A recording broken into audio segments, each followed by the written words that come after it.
নমস্কার বন্ধুরা, আবার চলে আসলাম তোমাদের সাথে কথা বলতে। কড়াইতে দিয়ে দিলাম ডুমো করে কেটে রাখা একটু বড় করে আলুটা ভাজা হয়ে গেলে এবার আমি করে নেব মিক্সিতে মশলা। তার জন্য দিলাম টমেটো আর রসুন, পেঁয়াজ, ক্যাপসিকাম আর একটু দিলাম পেঁপে আর সাথে দিলাম আদা, লঙ্কা। ব্যাস, এবার মশলাটা ঘুরে নিলে হয়ে গেল। দেখো মশলাটার কালারটা কি সুন্দর এসছে। এইবার দিলাম কড়াইতে অল্প করে তেল। আজকে করবো একটা স্পেশাল জিনিস।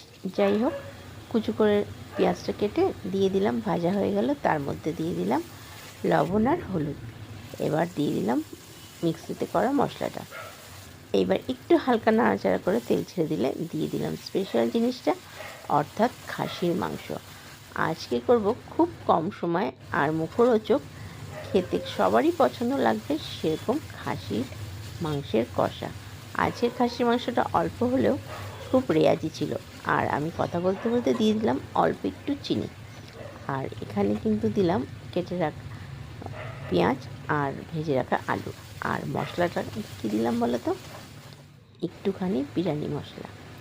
তোমরা যখনই কষা মাংস করবে, বিশেষ করে কষা মাংসটা যখন করবে, তখন কষানো হয়ে গেলে জল দেওয়ার আগে একটু বিরিয়ানি মশলা দিয়ে আবার ভালো করে একটুখানি নেড়ে চেড়ে নেবে, তারপরে জল দিয়ে করবে।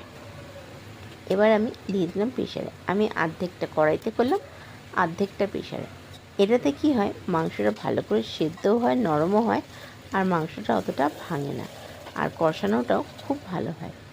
এবার যাই হোক, আমি মাংসটা প্রেশার কুকারে দিয়ে একটু কড়াইতে জল দিয়ে গরম করে, তাতে মশলাটা ধোয়া হয়ে গেল আর গরম জলটাও দেওয়া হয়ে গেল, দিয়ে দিলাম। এবার সিটি হয়ে গেল।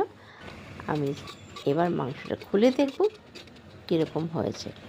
আমি কিন্তু মাংসতে বেশি নয়, মাত্র 5টা সিটি দিয়েছিলাম, 2টো জোরে আর 3টে আস্তে।